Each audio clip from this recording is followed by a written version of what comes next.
नमस्कार आदरणीय विद्यार्थी आणि पालक मित्रांनो, मी Suryakant Shewale iCure medical counselling centre मार्फत तुम्हा सर्वांचं स्वागत करीत आहे.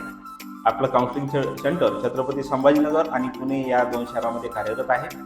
विद्यार्थी मित्रांनो, खूप साऱ्या विद्यार्थ्यांच्या आणि पालकांच्या मनामध्ये प्रश्न आहेत की महाराष्ट्रामधील BMS कॉलेजचा जो काही कट ऑफ आहे, सेमी गव्हर्नमेंट BMSचा कट ऑफ काय देऊ शकतो, या अनुषंगानं आज आपण हा व्हिडिओ या ठिकाणी बनवत आहोत.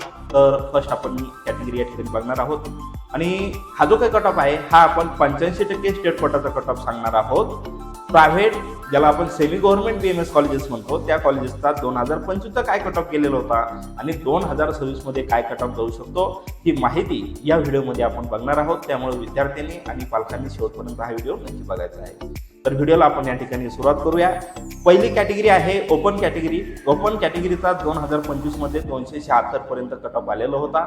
एवढा कट ऑफ कमी येण्याचं कारण म्हणजे राऊंडचे रूल्स, पहिलं कारण. दुसरं कारण म्हणजे की शेवटच्या राऊंडमध्ये त्या ठिकाणी नवीन BMS महाविद्यालय काही चालू झालेले होते, त्यामुळे 276 पर्यंत हा कट ऑफ आलेला होता. नसता हा जो काही कट ऑफ आहे हा त्या ठिकाणी 290 ते 95 दरम्यान 2025 मध्ये राहिला असता. तर आता यावर्षी ओपनचा कट ऑफ काय जाऊ शकतो, तर 2026 मध्ये ओपन कॅटेगरीचा जो काही सिलेक्शन झोन आहे हा 300 ते 310च्या आसपास त्या ठिकाणी राहण्याची शक्यता आहे. जर नवीन महाविद्यालय त्या ठिकाणी शेवटच्या राऊंड पर्यंत आले तर हा कट ऑफ जो आहे हा 290 ते 85 पर्यंत सुद्धा येऊ शकतो, परंतु त्याची शक्यता थोडी कमी आहे. नवीन महाविद्यालय जर त्या ठिकाणी तिसऱ्या राऊंडच्या अगोदर आले तर मात्र फारसा कट ऑफ कमी होत नाही, परंतु हे जर महाविद्यालय चौथ्या राऊंडच्या नंतर आले तर कट ऑफ कमी होण्यास 100% मदत होईल. तर महाराष्ट्रामध्ये नवीन महाविद्यालय किती येऊ शकतात येणाऱ्या व्हिडिओमध्ये आपण त्या ठिकाणी सांगणार आहोत. त्यामुळे विद्यार्थी आणि पालकांनी आयक्यूर मेडिकल काउन्सिलिंगचं YouTube चॅनलला त्या ठिकाणी सबस्क्राईब करून ठेवायचं आहे, जेणेकरून येणारे व्हिडिओ तुमच्यापर्यंत त्या ठिकाणी नियमितपणे पोहोचेल. ओके, दुसरी कॅटेगरी आहे ओबीसी कॅटेगरी. आता ओबीसी कॅटेगरीचा जो काही कट ऑफ आहे 2025 मध्ये 275 पर्यंत गेलेला होता, तर 2026 मध्ये हा कट ऑफ 300+ राहण्याची शक्यता आहे.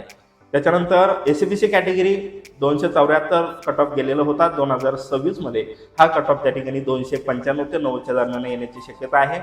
त्याच्यानंतर व्हीजे कॅटेगरीचा जो काही कट ऑफ आहे हा 274 2025 मध्ये गेलेला होता.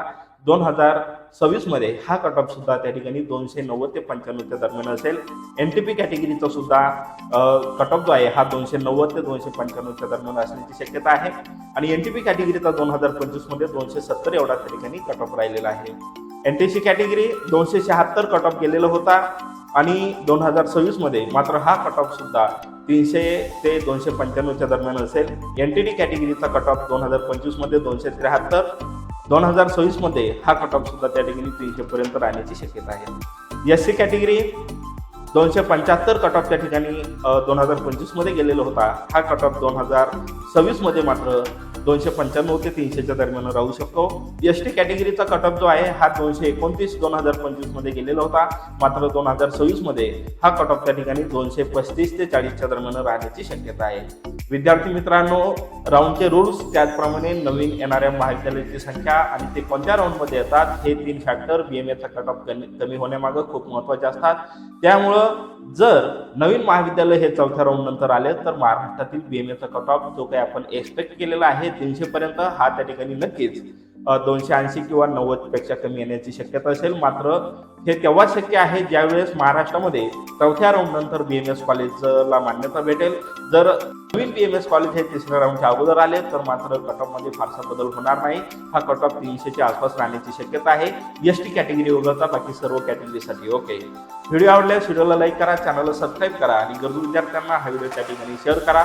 त्याचप्रमाणे आमचा फ्री व्हॉट्सअप ग्रुप जॉईन करण्यासाठी डिस्क्रिप्शन बॉक्समध्ये लिंक दिलेली आहे, त्या ठिकाणी तुम्ही आमचा ग्रुप जॉईन करू शकता. त्याचप्रमाणे ज्याही विद्यार्थ्यांना आमच्याकडे ऑनलाईन ऑफलाईन काउन्सिलिंग जॉईन करायचे असेल अशा विद्यार्थ्यांनी 95 29 29 70 16 या नंबरवर संपर्क करायचा आहे. या ठिकाणी आपण थांबूया.